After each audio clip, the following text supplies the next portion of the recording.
Good morning, my name is Jim Craig. I'm the Senior Partner at Archibald Sharp, and I'm here to answer any questions you've got on powers of attorney.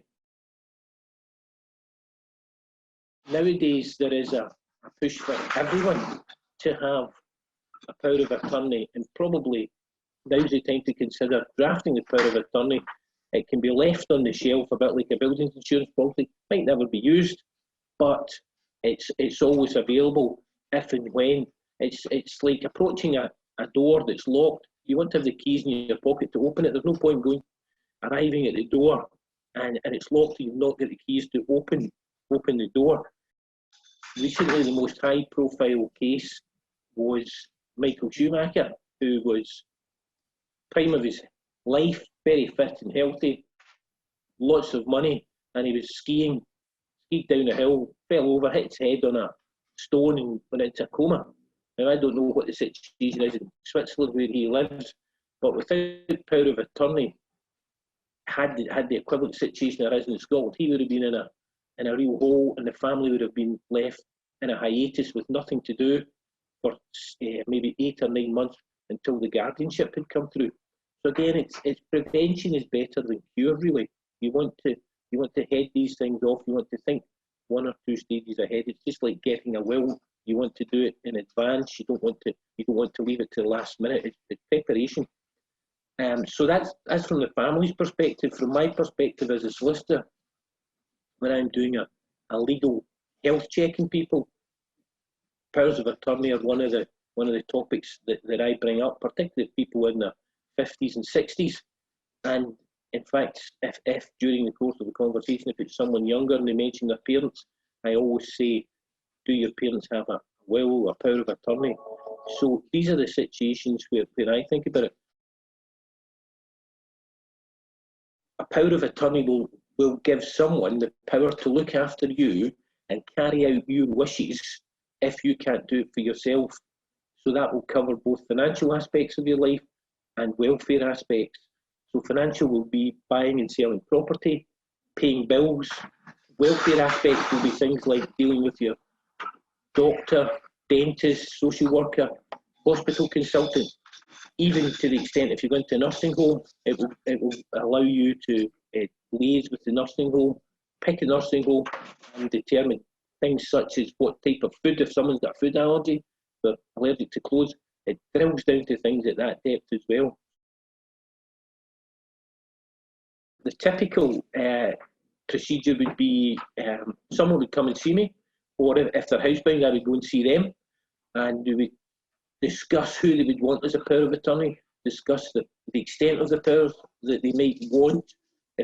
Most people go for both financial and welfare, so I would explain the extent of those.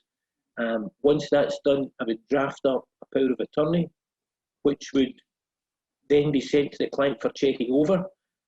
Whilst that was happening, they would probably speak to their son or daughter or whoever it was they wanted appointed as the attorney, just to make sure they were happy to act as a power of attorney. And once it was approved, I would prepare what's called an engrossed deed and visit the client and get them to sign the final deed, and their son and daughter would sign the acceptance forms, the registration forms. After that, it's just a matter of sending it to the Office of the Public Guardian for registration. There are 2 types of procedures: an expedited procedure if there's a matter of urgency, or the normal procedure, which takes a bit longer, maybe 5-6 months for the Office of Public Guardian to register it. A power of attorney must be over 18 to comply with the regulations, and also they can't be bankrupt, and also they can't be incapax. They've got to be of sound mind. So it's you're looking for someone who's trustworthy, competent with paperwork, and competent with numbers. Once you're considering who you want as your attorney, it's got to be someone who's close to you and knows your wishes, knows your lifestyle, knows what you want, knows what you don't want. So for most people, it's a child, it's a son or daughter. I tend to advise clients not to choose a spouse, because spouses tend to get older at the same time, and if both spouses live to their 80s, then particularly in terms of the welfare attorney, the other spouse won't be able to run about to take them to hospital appointments, dental appointments, GP appointments and the like. So if you've got someone who's a generation down, it means they can hopefully do all that.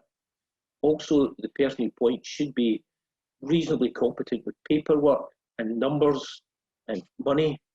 And also from a practical point of view, it's better they live nearer. You don't want someone in Toronto or Melbourne, which is, sometimes it has to be the case because they're the nearest family members. And finally, of course, most important, they've got to be trustworthy. So the difference between powers of attorney and guardianships are significant. The individual really wants to take out a power of attorney because the power of attorney expresses the individual's wishes, whereas a guardianship is a court order and the court appoints the individual to look after you and your assets and your welfare. So you really don't want, you want to avoid guardianships at all costs.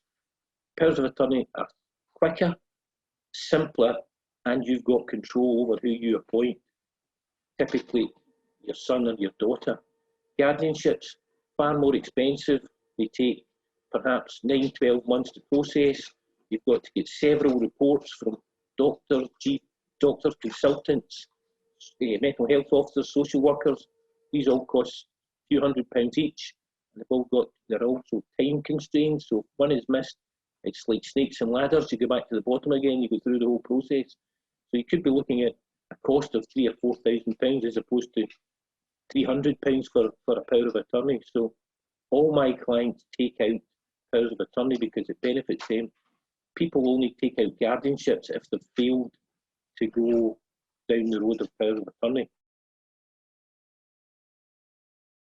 Then it's a problem. If someone doesn't have a power of attorney and they become incapax and can't look after their own affairs, then incapax, just means incapacitated mentally.